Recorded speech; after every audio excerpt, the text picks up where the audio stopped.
You know, and this one came out in March 2018. So goes down and tells you a long list of martial law was implemented. And I'm going to put the link to this article below so you can go check it out yourself in detail. Maybe you've already seen it, maybe you haven't. But I'm just getting it out there. I'm going to put the link below so you can check the full article out or just type in what you see. Behind those doors inside that Walmart are apparently many hundreds of children. I don't know how many. Okay, so if we wait here at the door, he's going to come and open the door and talk to me? Yes, sir. Okay, because we're waiting. Okay. And have a conversation. No, okay. So that's I'm not allowed to. So then, yeah, no. she was misinformed. So we'll just be clear. The conversation that was indicated is going to be very short. That the individual can't make a statement, and so therefore, I haven't actually leave the property, but I'm guessing that's about what's to happen.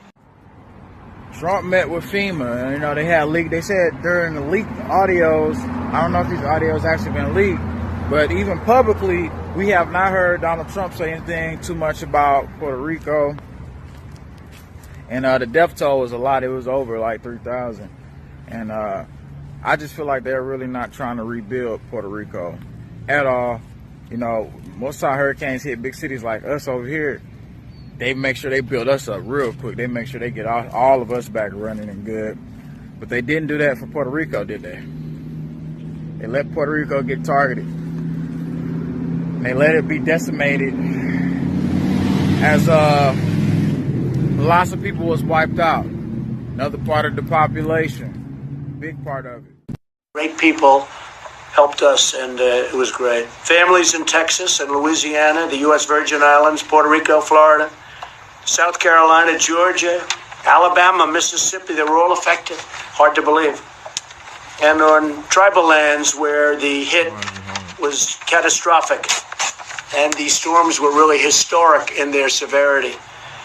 But in the wake of such tragedy, we also witnessed the resilience of the American people and the professionalism, talent, and devotion of the men and women of FEMA. Good group, right? Great group. That's a great group of people. Yeah, great group of people, but there was also a big massive sweep that was in Houston. Everybody heard about it. It was going across independent media, yet Trump doesn't address that. Yet Trump also doesn't address the rebuilding of Puerto Rico. Administrator Long, I want to thank you in particular for the incredible job. And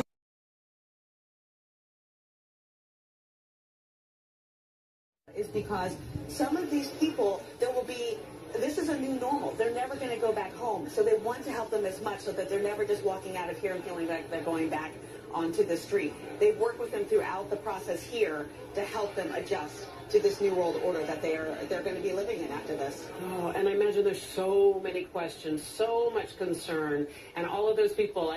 It was almost like on cue when you're talking about the army of volunteers. A flock of nuns walked right behind you. I mean, FEMA orders 16,000 guillotine blades from Mexico, and I will read.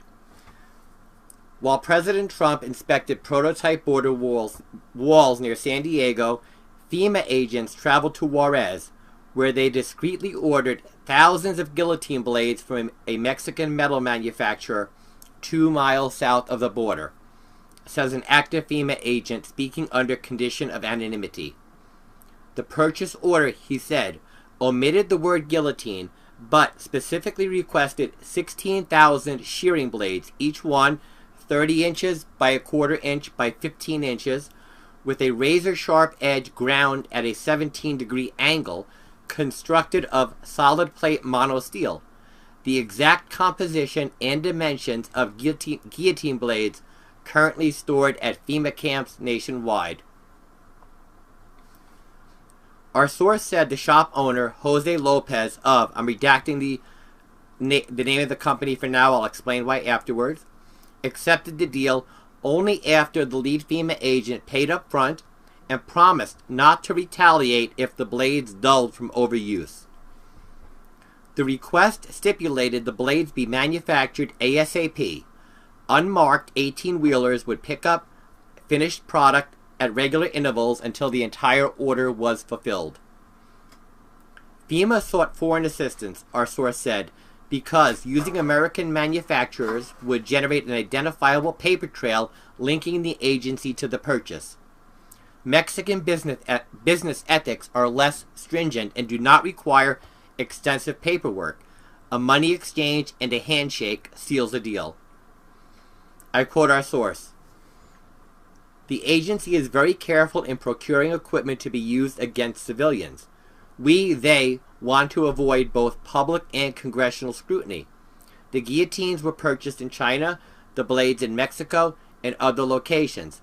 We spread things out. Makes it harder to trace exactly what is being purchased, just in case. Asked how FEMA crosses the border, he said the U.S. Customs and Border Patrol Agency receives instructions to overlook FEMA vehicles that exit or enter the United States. Problems happen, he added, when FEMA convoys encounter Mexican federal police or drug cartels. Issues are usually resolved with a bribe or bullets. The current order of guillotine blades, he said, is slated for potential hotspots, primarily zones 6, 7, and 8, areas FEMA expects the most resistance when martial law is declared. Once affixed to the guillotine chassis, the razor-sharp blades will decapitate unruly, law-abiding citizens who have been herded like cattle into FEMA internment camps. Guillotines are more effective than bullets at enforcing cooperation. I quote him again. FEMA has conducted beta tests on this matter. A crowd of people is more frightened than seeing a person's head cut off than seeing him placed before a firing squad. How do they know this? Well, all I'll say is during Hurricane Harvey, many people, mostly homeless, disappeared. Where do you think they went? He asked. Asked if President Trump sanctioned guillotine purchases or the aforementioned actions, he said Trump is probably oblivious to what is really happening to the nation. FEMA is autonomous and answers to neither the president nor any executive body. It is immune to congressional review or oversight committees. When probed for information on the martial law timetable, our source said he had no idea when FEMA would manipulate the president to sign the order, but added that FEMA has been preparing since the early 1990s and is ready to swoop into action at a moment's notice.